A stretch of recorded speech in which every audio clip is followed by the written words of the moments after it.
the weekly podcast where people reach their goals and develop confidence one mind shift habit at a time. Let's join our host, certified coach Christina.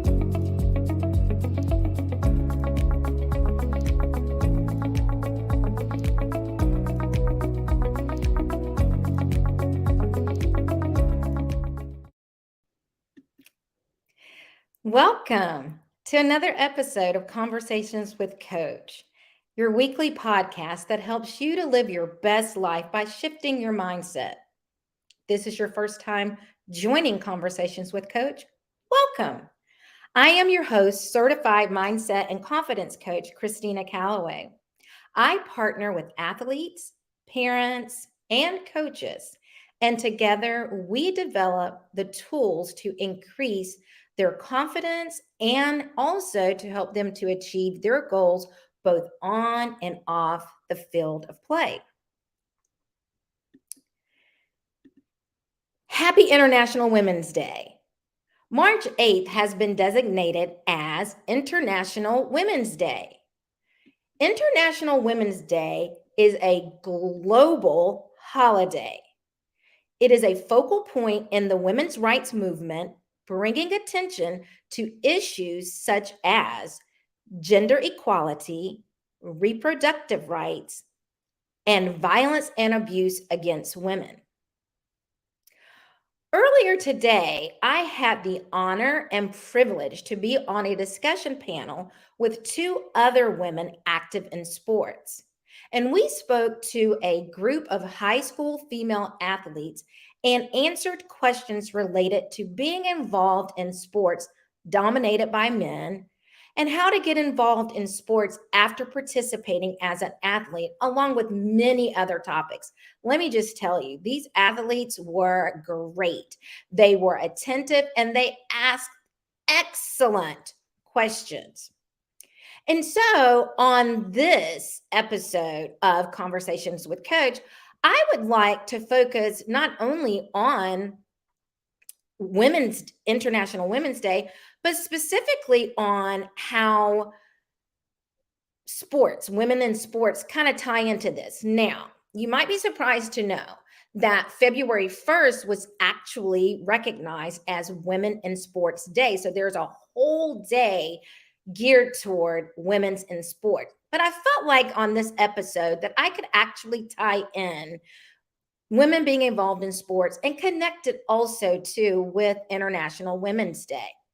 So I invite you to share this episode with your athletes, with other females in your family, in your friend group. Come on aboard and let's just go into this discussion.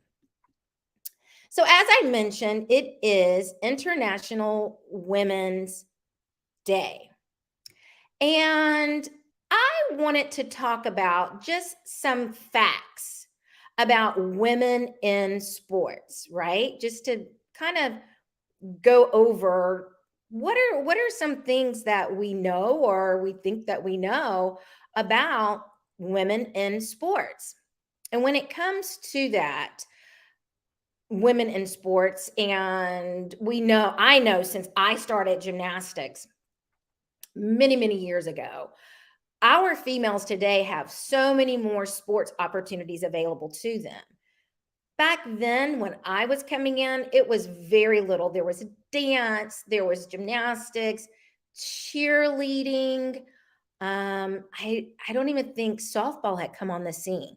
But now there is just so much available to young women athletes. They have gymnastics, they have volleyball, they have lacrosse, they have hockey, they have soccer, they have basketball, and the list goes on and on. And thankfully to Title IX, we have Title IX to thank for that, especially on the collegiate level, where the schools are now mandated by that title to actually have an equal number of sports available to females as they do for their male athletes. And that is just a good thing for them to be doing. I can remember also growing up, just loving sports of any kind. And as you all have followed me, you already know football was my favorite one.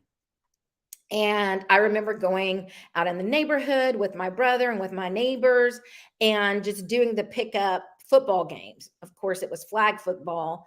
Every now and then a tackle would get in there, but I loved it. And in my young mind, I thought that I was going to be able to get onto a football team. And every time I said, "Oh, I can't wait to play football," I would be met with, "You got to be kidding, right? Of course you're not going to play football. That's a boy sport."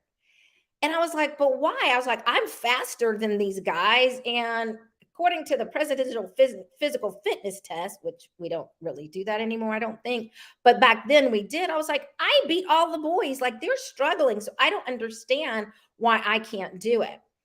I never really got an answer as to why I couldn't. And I'm just so happy to know that there are girls who actually participate on their high school football teams. There's a few in college. They are the kickers.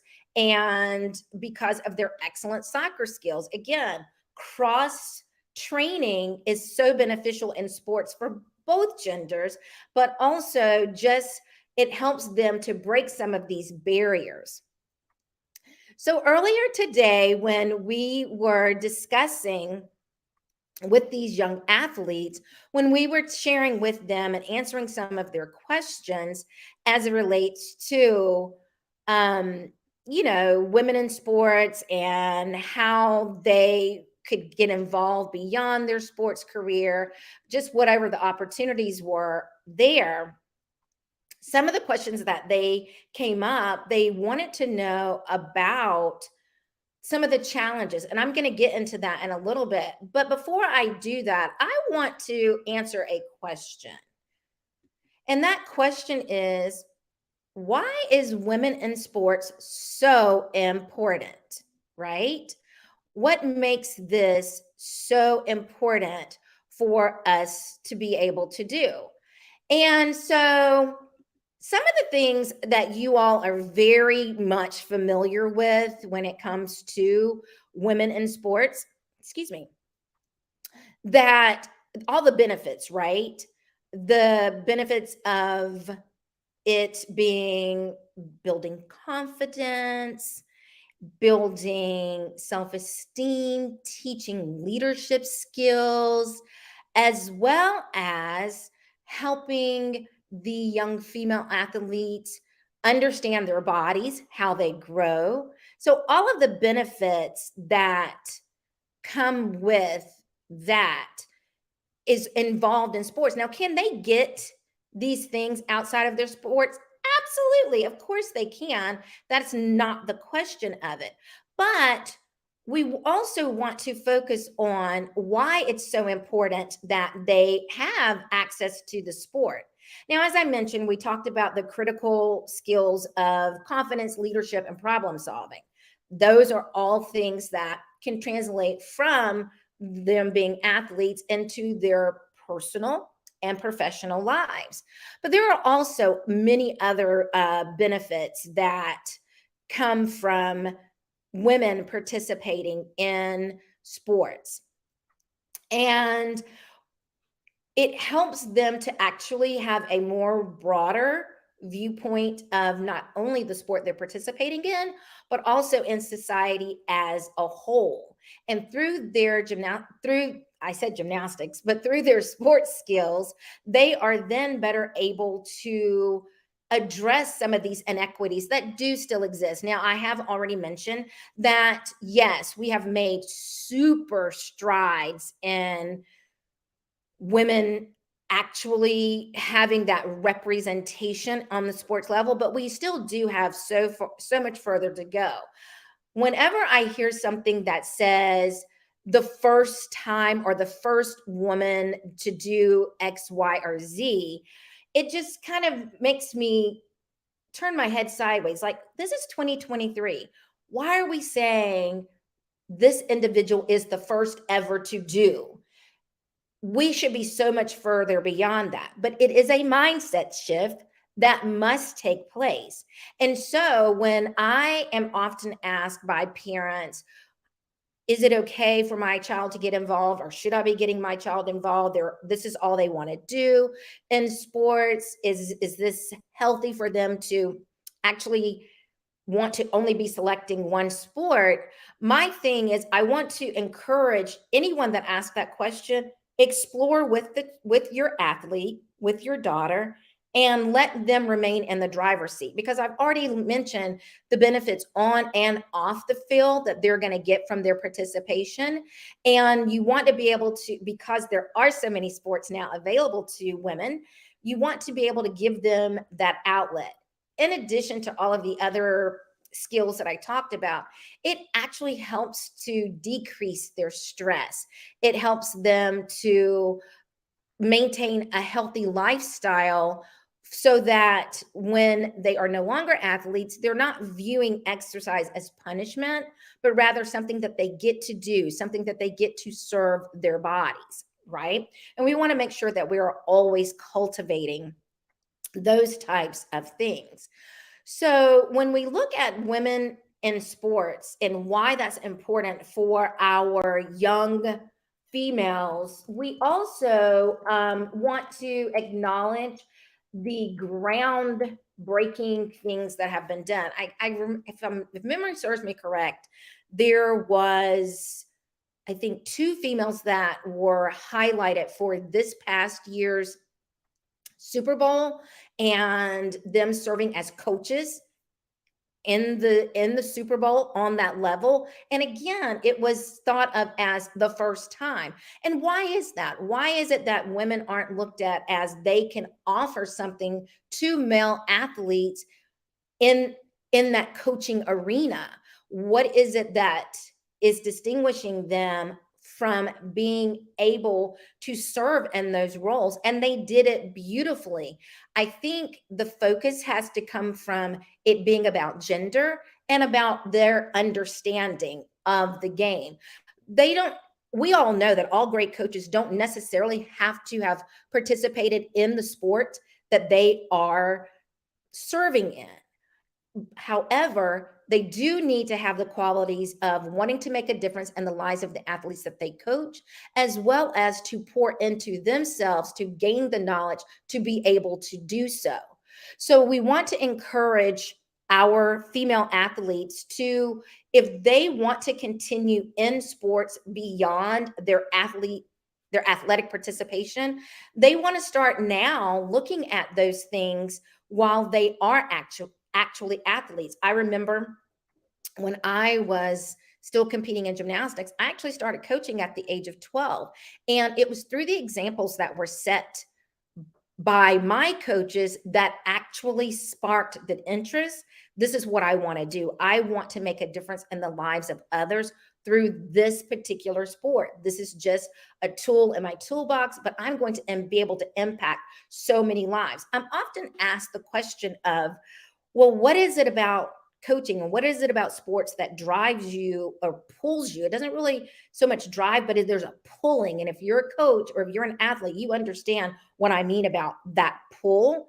So for me, the pull came from being able to help individuals solve their own problems, helping them to realize, hey, I have everything I need inside of myself to be able to do that. And when I saw my coaches do that for me as well as for my teammates, it made me come alive. It ignited something on the inside of me. And so when we're talking about why is having women in sports so very important, that's something that comes to mind. Being able to be a change agent, a difference maker.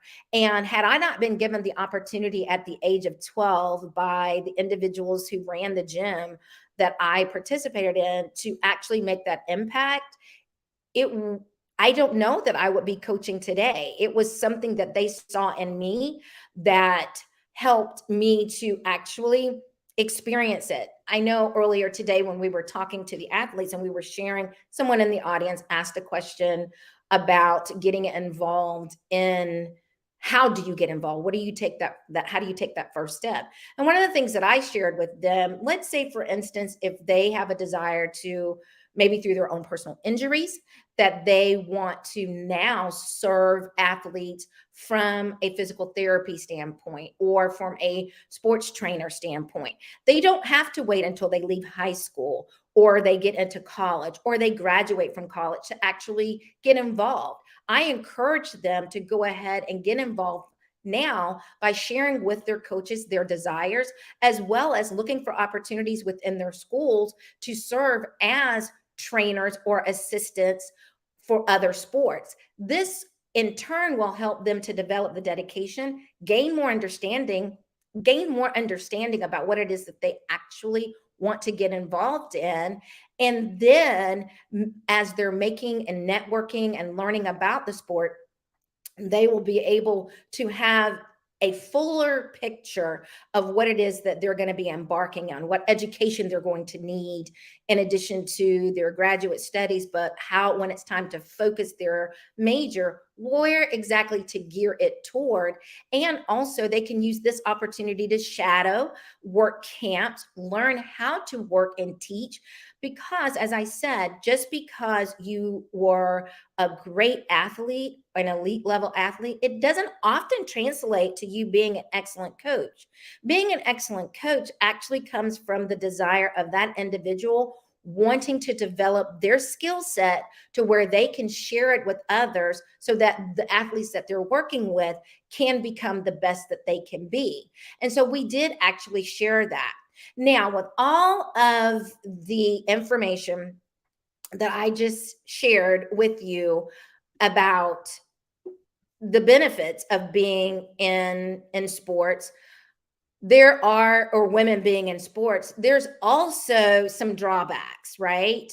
And some of the drawbacks, some of the opportunities that do still exist with women in sports is they are faced with some challenges. Let's just take, for instance, it's kind of recently been in the news about the women's soccer players versus the men's soccer players here in the US and the disparity in their pay.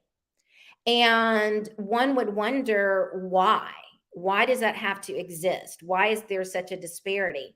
Now, I've heard the argument on both sides. I've heard people say, well, they don't bring in the crowds that the men's sports do.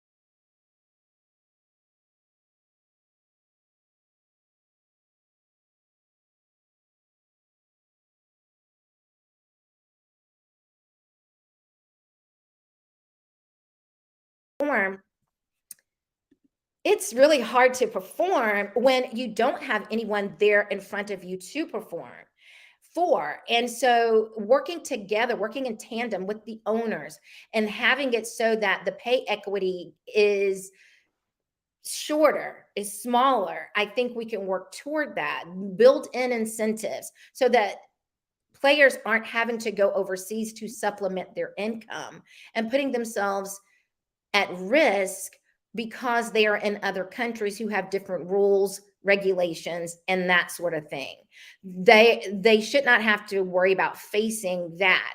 The other thing is the opportunities that are afforded to their male counterparts in terms of coaching positions and being in just being able to be in positions and being in rooms where they can serve. Again, those opportunities are not equal. They are not there for females as they are for their male counterparts. And so we want to address that. We want to make a difference. If you are an athletic director or if you are a club owner or you're in a position to where you can affect change from that regard, I encourage you to do that, to break down some of the disparities that exist between women in sports, whether it be as athletes or whether it be as coaches. If you are in a position to where you can make that change happen, it starts with one person doing something different, and then others will catch on and see the benefit of it, and they too will start having a change in their mindset. It's not something that's going to happen overnight. I do understand that, but also just having that opportunity to affect the change and to get the conversation started. Now, you all know that I am a confidence and mindset coach. So, mental health for me is just at the top of this. So, with this being International Women's Day and my focus for this particular episode being on women in sports, I want to talk about the importance of mental health in women's sport and just kind of where are we and where do we need to go. So we already know, I've already talked about the benefits of sports for people. We already know this. For girls, sports is an activity that can teach them commitment, how to concentrate under stress, how to relax, the all important setting and achieving goals, their self respect and respect for others, and then accepting personal responsibility for failure, as well as how to be a gracious winner and loser. Now, there has been some extensive research and it that shows that physical activity and sports really enhances girls and women's mental, psychological, and spiritual health in many ways. And this research believes that better health, fewer chronic illnesses, higher body esteem, the reduced risk of obesity, the athletes having healthier menstrual cycles, having stronger bones, and also reducing their probability of engaging in smoking cigarettes or the use of drugs. So all of those are benefits, right? We know that none of that really surprises us, right? But from a mental health standpoint, it's really important because I work with a lot of athletes that are still in adolescence. So we all know that they are dealing with quite a bit in school right now with peer pressure, bullying, um, again, lacking that confidence. And so there have been several studies that show despite um, there being guarantees of equality, the overall progress rate for girls, particularly those in impoverished communities, it's been really slow. And this plays on their psyche. Them being deprived of resources and opportunities and the power that sports brings, it does not do well for them and from a mental standpoint. And so when women are constrained by their gender based or they're having discrimination based on gender, it affects them at all levels of the sports, all of their physical activity, the stereotypes that come with that. And it affects them not only mentally while they're participating in their sports, but it can have long lasting problems on how they view themselves, how they view their body, how they interact with others. And we want to make sure that we draw attention to that. So, while we have made a lot of progress and we want to keep moving in that way, there's more that sports can do to help girls' mental health. You know, for decades, you might have heard girls being told, oh, you just need to toughen up and win, get it done no matter what. And that mindset, that thought process bleeds over into women not prioritizing their own health and putting others before them because of some of that old decade mindset. And so many female athletes have shown that they can face challenges, but we don't think much of it. So it wasn't until if you remember back in 2021 for the Olympics, the tennis player Naomi Osaka and then gymnast Simone Biles, they actually pulled out from their team to protect their mental health. That is when, thankfully, mental health came to the forefront. It came into the public focus. And yeah, there were a lot of people who were like, oh, they should have just pushed through. They are not, they're not putting their country first. And you're right. They weren't putting their country first. And in that regard, to the detriment of their mental health, they should not have. They did the right thing. And I am super proud of them being representatives for our young female athletes on what that looks like and to unashamedly be able to do it without apology. And we want to keep kind of breaking that taboo of it's a bad thing when you put your health needs first. It's not.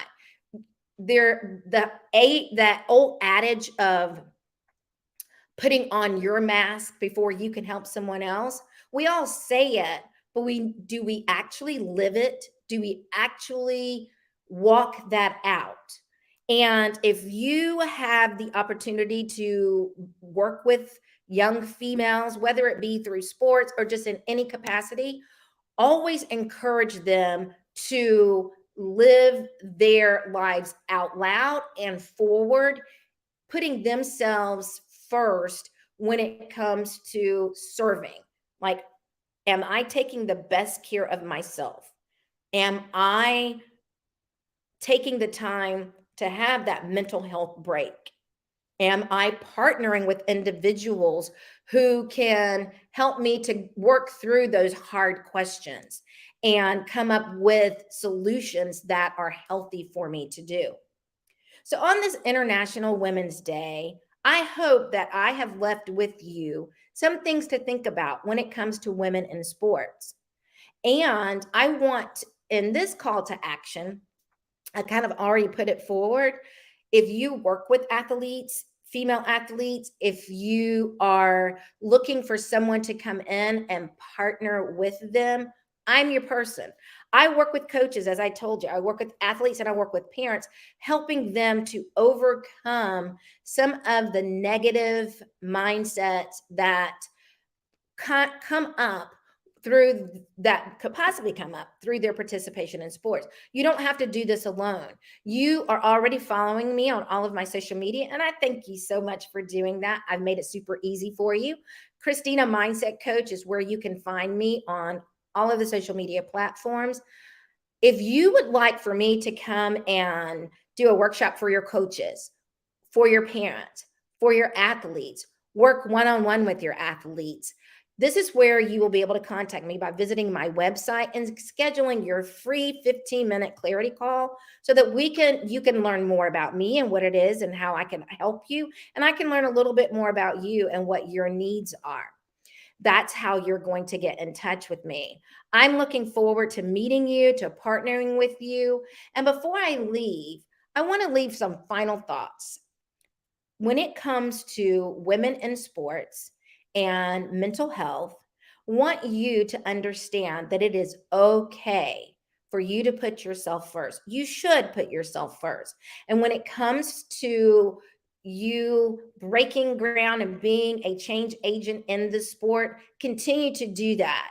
Continue to open doors for those females to follow after you. And remember, there's not anything that if you put your mind to it that you can't do. If it's something that you want to do, doesn't matter if you would be the first female. Someone has to be first. Go ahead and do it to the best so that you are breaking down these barriers and you are helping others to see exactly the power that we women have. Thank you so very much for joining me on this episode of Conversations with Coach. And until the next time, remember, your life is only as good as your mindset. Make it a great one. Thank you for tuning in to Conversations with Coach. Please be sure to follow Coach Christina on all of her social media platforms. And remember, life is only as good as your mindset.